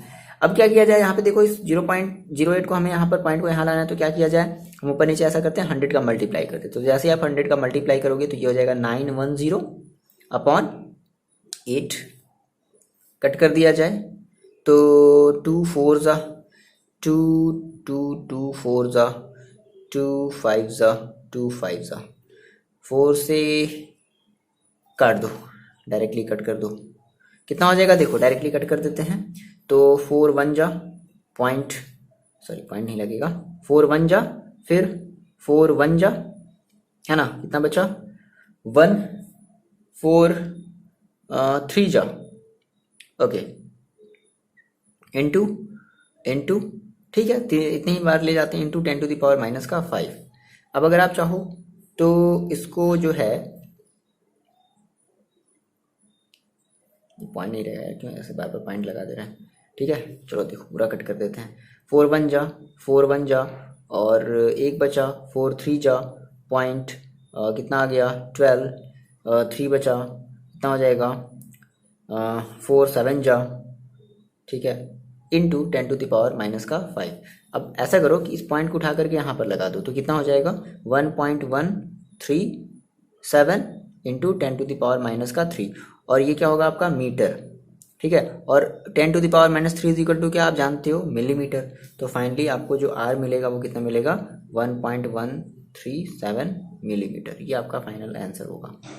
तो सर्कुलर पाथ का जो रेडियस होगा वो कितना होगा, बहुत ही कम, देखो 1.13 मिलीमीटर, बहुत ही कम है ना। आरी बात सुनिए, तो ऐसे ऐसे न्यूमेरिकल्स होते हैं और ये न्यूमेरिकल्स आए हुए हैं एग्जाम में आए हुए हैं। ठीक है, चलो एक बढ़िया सा क्वेश्चन देखते हैं। बाकी आप और लगाओगे क्वेश्चन, आपको बहुत सारे इसमें क्वेश्चन मिलेंगे, लगभग 5-6 क्वेश्चन मिलेंगे। अच्छे क्वेश्चन, सारे अच्छे क्वेश्चन हैं। जो इंपॉर्टेंट है हम उसकी बात कर लेते हैं, हम उसको लगा लेते हैं, देखो समझा देते हैं थोड़ा सा। देखो बच्चे, ये आपका क्वेश्चन नंबर 4 है, आपको पीडीएफ में ये मिल जाएगा, बड़ा ही प्यारा सा क्वेश्चन है। ठीक है, क्या कह रहा है कि proton with kinetic energy 8 electron volt. देखो मैंने आपको स्टार्टिंग में ही न्यूमेरिकल सॉल्व कराने से पहले मैंने आपको फॉर्मूले का एक लिस्ट दे दिया है। ठीक है, आप उन फॉर्मूले को अच्छे से पढ़ लोगे, समझ में आ जाएगा। सारे प्रीवियस वाले फॉर्मूले, कोई भी नया फॉर्मूला यूज नहीं है। तो मैंने आपको यहाँ पे एक और फॉर्मूला बताया था, काइनेटिक एनर्जी और इलेक्ट्रॉन वोल्ट। ये आपका इलेक्ट्रॉन वोल्ट है, तो काइनेटिक एनर्जी और इलेक्ट्रॉन वोल्ट का मैंने आपको एक रिलेशन बताया था कि एग्जैक्टली इसका रिलेशन क्या होता है ना। आपने ये देखा था कि जो हमारा इलेक्ट्रॉन वोल्ट होता है EV, electron volt is equal to क्या होता है, हाफ mv²। तो ये फॉर्मूला आपको वहां से ध्यान रखना है। तो कह रहा है कि प्रोटॉन की बात हो रही है, with the kinetic energy 8 electron volt moves on a circular path in a uniform magnetic field, what shall be the kinetic energy of alpha particle. Okay, तो आपको अल्फा पार्टिकल की जो है वो काइनेटिक एनर्जी पूछ रहा है, और ये सारी जो है प्रोटॉन का जो काइनेटिक एनर्जी है वो दे दिया है। फिर दूसरा कह रहा है कि a deuteron moving on a same circular path same field. मतलब आपको दो चीजों की पूछा है, पहले आपको जो काइनेटिक एनर्जी पूछा है वो पूछा है अल्फा पार्टिकल की, और दूसरी जो पूछा है वो आपको पूछा है काइनेटिक एनर्जी ऑफ ड्यूटेरॉन, है ना।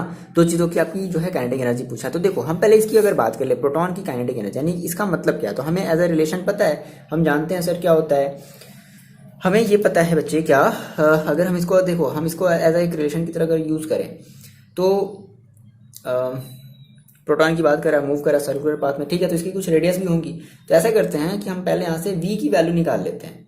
ठीक है, अच्छा v की वैल्यू हम क्या निकाल करके करेंगे, देखो मेरी बात समझना।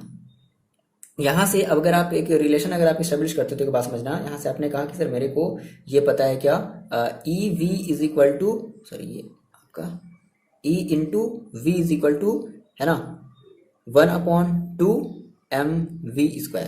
तो यहाँ से अगर आप v इज इक्वल टू आप निकालते हो, ठीक है, तो आप क्या कहते हो, एक मिनट, आपकी इलेक्ट्रॉन वोल्ट दे दी गई है। ठीक है, ठीक बस समझो। तो हमने कहा सर हमें ये पता है, देखो हमें क्या पता है, काइनेटिक एनर्जी ऑफ प्रोटॉन। तो आपने कहा सर हमें पता है काइनेटिक एनर्जी ऑफ प्रोटॉन। तो इसको हम कैसे रिप्रेजेंट करें, इसको हम कहते हैं केपी इज इक्वल टू, देखो क्या पता है हमें कितना दिया गया है, केपी इज इक्वल टू दिया गया है 8 इलेक्ट्रॉन वोल्ट। अच्छा, तो आपको फिर ये भी पता होगा कि kinetic energy is equal to होता क्या है, हाफ mv²। ये भी बोलते हैं, बोलो ऐसा बोलते हैं ना।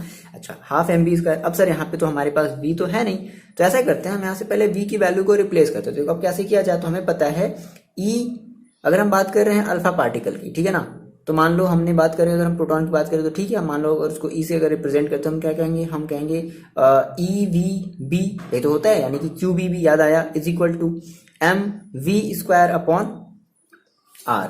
तो आप यहाँ से v की वैल्यू निकालो, तो v इज इक्वल टू देखो क्या हो जाएगा, ये हो जाएगा आपका v इज इक्वल टू देखो क्या हो जाएगा, ये v से v, ओके, तो v को आप यहीं पर छोड़ दो, है ना। तो यहाँ से आपका एक v से ये v क्या हो जाएगा, कैंसिल आउट हो जाएगा। तो क्या बचेगा, देखो आप एक मिनट रुको, इतना डायरेक्टली नहीं करते हैं, e into B is equal to mv/r। ऐसा करते हैं, यहाँ से हम v को यहीं पर छोड़ देते हैं, ठीक है, ये इधर चला गया, तो क्या हो गया देखो, ERB/m, बोलो इतना मिलेगा। तो यहाँ पे जहाँ पे आपको ये जो v दिख रहा है उसकी जगह हम क्या रख दें, ये वाली वैल्यू रख सकते हैं क्या। तो आपने कहा sir kp is equal to, finally हमें क्या मिला, हाफ इंटू वी स्क्वायर का मतलब क्या है, E R B upon M का होल स्क्वायर। ठीक है, इसको थोड़ा सा हम सॉल्व कर लें तो कितना मिल जाएगा, 1/2 M E square R square B square upon M square. एक एम से ये एक एम कैंसिल आउट हो जाएगा, तो फाइनली आपको क्या मिला, आपको मिला R square E square into B square upon 2m। बोलो, और इस पूरे की जो केपी है, और ये किसके इक्वल है, ये है केपी के इक्वल, और इस केपी की वैल्यू देखो कितनी दी गई है, इस केपी की वैल्यू दी गई है 8 इलेक्ट्रॉन वोल्ट, ये दे दिया गया है।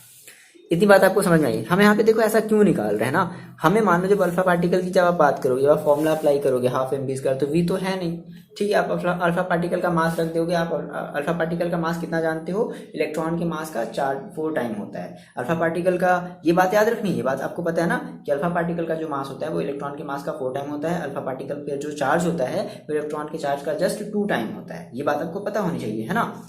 तो अब हम सर v कहाँ से लाएंगे, तो हम क्या करते हैं कि हम ये पूरी की पूरी वैल्यू, यानी कि हमने कहा सर ये kp मतलब कि काइनेटिक एनर्जी ऑफ प्रोटॉन, ये हमने बता दिया है। अब हम बात करते हैं, देखो हम बात करते हैं अपने फर्स्ट टाइप की बात करते हैं, क्या कि हम बात करते हैं अल्फा पार्टिकल के लिए जो काइनेटिक एनर्जी होगी वो कितनी होगी। तो सबसे पहले अल्फा पार्टिकल की काइनेटिक एनर्जी निकालने से पहले आपको ये बताना होगा कि जो आपका अल्फा पार्टिकल है ना, अल्फा पार्टिकल पर जो चार्ज होता है ना, वो कितना होता है, charge on alpha particle is equal to क्या होता है, 2e। ठीक है, इलेक्ट्रॉन का चार्ज हम केवल ई लेते हैं और इस ई की वैल्यू, बट अल्फा पार्टिकल का चार्ज नहीं पता तो आप ये सीख लो, है ना। एंड और उसकी जो मास होती है, मास ऑफ अल्फा पार्टिकल, वो कितनी होती है, 4m, यानी कि इलेक्ट्रॉन के मास का जस्ट 4 टाइम होता है। तो इसका मतलब है बच्चे कि देखो जहां जहां भी अब हमारे पास, देखो अब ये फॉर्मूला सबके लिए वैलिड है, पूरी की पूरी काइनेटिक एनर्जी के लिए वैलिड है। तो अगर हम बात करें काइनेटिक एनर्जी ऑफ प्रोटॉन की, तो ठीक है ये वाला फॉर्मूला होगा। अगर हम बात करते हैं क्या कि kinetic energy of alpha particle, kinetic energy of alpha particle, तो अब हम अल्फा पार्टिकल वाला इलेक्ट्रॉन और अल्फा पार्टिकल वाला हम मास रखेंगे। तो आर स्क्वायर, आर तो अभी भी सेम है, क्या कह रहा है कि सेम सर्कुलर पाथ, ठीक है, आर स्क्वायर तो वही रहेगा। इनटू हम बात करते हैं ई स्क्वायर की, तो अब बी स्क्वायर की जगह कितना रख देंगे, 2e का whole square, into B square की जगह अभी भी हम बी स्क्वायर ही रखेंगे अपॉन 2m। अब देखो 2 इंटू एम की जगह हम कितना रखेंगे, हम रख देंगे 4m। बोलो इतनी बात समझ में आ रही है।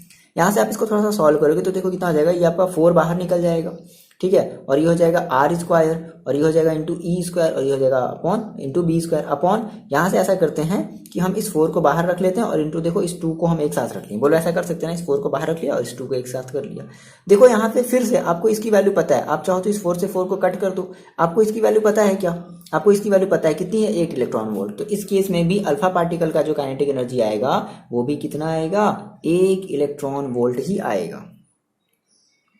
ये बात क्लियर हुई, आप पहले मेरे को बताओगे, ठीक है, क्लियर है इतनी बात, मजा आ गया लगाने में। देखो नाउ हम बात करते हैं अपने ड्यूट्रॉन वाले की बात करते हैं। तो आपको अब ड्यूट्रॉन पर जो है वो चार्ज पता होना चाहिए कि ड्यूट्रॉन का पर चार्ज, तो ड्यूट्रॉन का चार्ज और इलेक्ट्रॉन का चार्ज सेम होता है। आ गई, क्लियर है बात, ये समझ में आ गई आपको। तो आपने कहा सर हम बात करते हैं अपने सेकेंड वाले की, बट उसके पहले हमें चार्ज चाहिए, तो हमने कहा सर चार्ज ऑन ड्यूटेरॉन, है ना, कितना होता है, ई होता है। अच्छा, मास चेंज होता है, कितना होता है पता है आपको, मास ऑन ड्यूट्रॉन कितना होता है, 2m, जस्ट डबल होता है। अल्फा पार्टिकल पर 4 टाइम और ड्यूट्रॉन पर 2 टाइम। तो सेम वही कंडीशन हम कहते हैं क्या, kd के लिए हम बात करते हैं काइनेटिक एनर्जी ऑफ ड्यूटेरॉन, है ना, इज इक्वल टू सेम वही, हम यही वाला कंडीशन देखो हम फिर से अप्लाई करते हैं। बस यहाँ पे फर्क क्या होगा कि अब यहाँ पे हम इस ई की जगह ई ही रखेंगे, बट यहाँ पे हम m की जगह हम क्या रख देंगे, 2m रख देंगे। क्लियर है इतनी बात, चलो रख दिया जाए। तो देखो आर स्क्वायर तो वही रहेगा क्योंकि कह रहा है सेम रेडियस है, सेम फील्ड है, सेम सर्कुलर पाथ है, इनटू ई स्क्वायर की जगह ई स्क्वायर ही रखना है, वी स्क्वायर की जगह हमें बी स्क्वायर ही रखना है, अपॉन 2 की जगह 2 रखना है और m की जगह रख देना है 2m। क्लियर है। अच्छा देखो आपको फिर से इसकी वैल्यू पता है कितनी, 8 इलेक्ट्रॉन वोल्ट अपॉन 2 कितना आ गया, 4 इलेक्ट्रॉन वोल्ट। तो इस केस में आपका जो ड्यूट्रॉन का जो काइनेटिक एनर्जी होगा वो होगा 4 इलेक्ट्रॉन वोल्ट। तो इस टाइप के जो है क्वेश्चन आपको बढ़िया जो है मिलेंगे इस आपके पीडीएफ में, आप जाकर के लगाओ। और जो नहीं आता है क्वेश्चन समझ में, आप उसको मेरे से कमेंट करके पूछोगे, हाँ सर मेरे को ये क्वेश्चन समझ में नहीं आया है। देखो जी जल्दी से एक ये लास्ट क्वेश्चन करते हैं, ठीक है। कह रहा है कि आप particle moves in a circle of diameter 1 centimetre, that is diameter दे दिया है ना, तो डायमीटर दे दिया तो आप यहाँ से रेडियस निकाल सकते हो, कितना हो जाएगा 1 centimetre, that is 1/2 into 10⁻⁻2 metre. बोलो ये हो जाएगा, हम यहाँ से डायरेक्टली क्या कर लिया, हम यहाँ से डायरेक्टली रेडियस निकालिए। आ रही बात समझ में। रेडियस निकाल लिया मैंने, है ना, डायमीटर था तो 1/2 कर दिया, 1 का मैंने हाफ कर दिया तो क्या निकल गया, रेडियस निकल गया। सेंटीमीटर में था तो मैंने इसको मीटर में कन्वर्ट कर लिया, ठीक है। अच्छा, फिर आगे कह रहा है कि under action of magnetic field of this, यानी कि बी इज इक्वल टू, देखो दे दिया है, कितना दे दिया, 0.4 टेस्ला, ठीक है, ये हमारा 0.4 टेस्ला दे दिया। एंड इलेक्ट्रिक फील्ड देखो साफ साफ कह रहा है volt per metre, that is आपका ये दे दिया पोटेंशियल ग्रेडियंट, और पोटेंशियल ग्रेडियंट ही आपकी क्या होती है, इलेक्ट्रिक फील्ड, दैट इज ये साफ साफ दे दिया है, ई इज इक्वल टू दे दिया है 200 वोल्ट पर मीटर।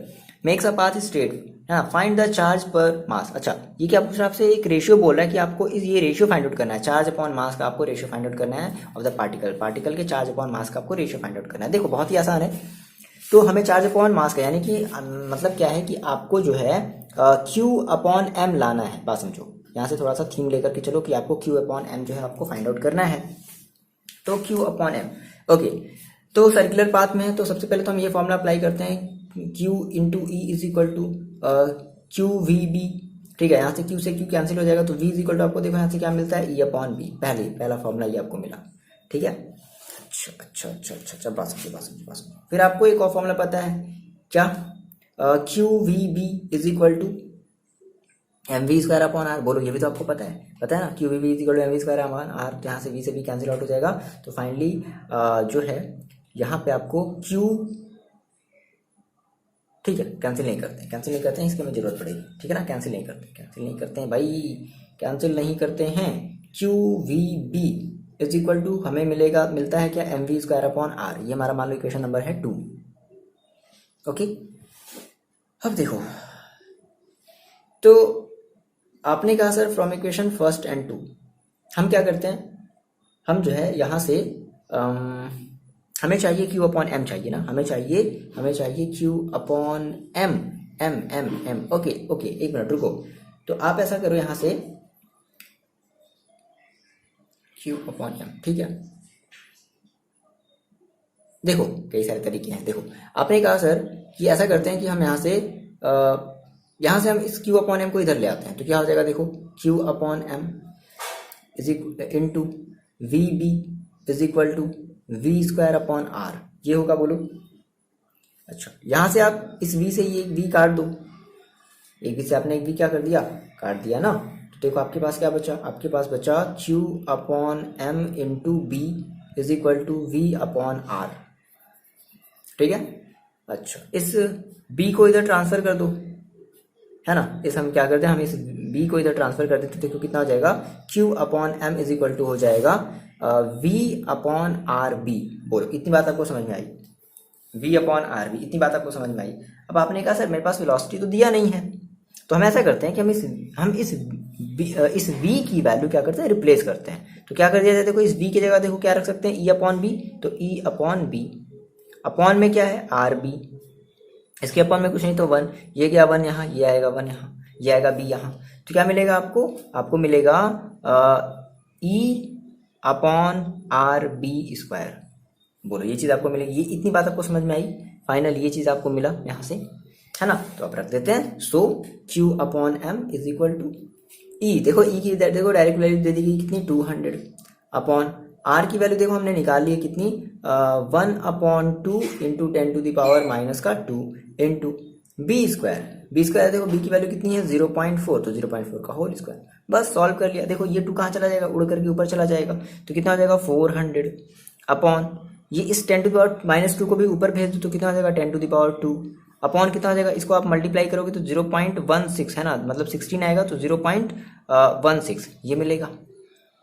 क्या करना है, कुछ नहीं, इस 400 का 2 जीरो उठा करके इसके पास ट्रांसफर कर दो, तो कितना हो जाएगा 4 into 10 to the power 4 upon 0.16, क्या कर दिया जाए ऊपर 100 का ऊपर फिर से मल्टीप्लाई कर दिया जाए, इसको पॉइंट्स में बचाने के लिए, हटाने के लिए, ये चिल्ला रहा है कि सर मैं पॉइंट में हूँ, तो फाइनली क्यू अपॉन में देखो आपको कितना मिलेगा, ये आपको मिलेगा 400, इसका हमने इसके साथ मल्टीप्लाई कर दिया upon 16 into 10 to the power 4, ये काट कर दो, कितने बार में कट जाएगा 25 टाइम में, तो Q अपॉन एम फाइनली आपको क्या मिल जाएगा 25 इंटू 10 टू द पावर 4, ठीक है, या 2.5 इंटू 10 टू द पावर 5, और इसकी यूनिट क्या हो जाएगी, देखो चार्ज की यूनिट क्या होती है, कूलाम, अपॉन मास की यूनिट क्या होती है, केजी, तो कूलाम पर केजी,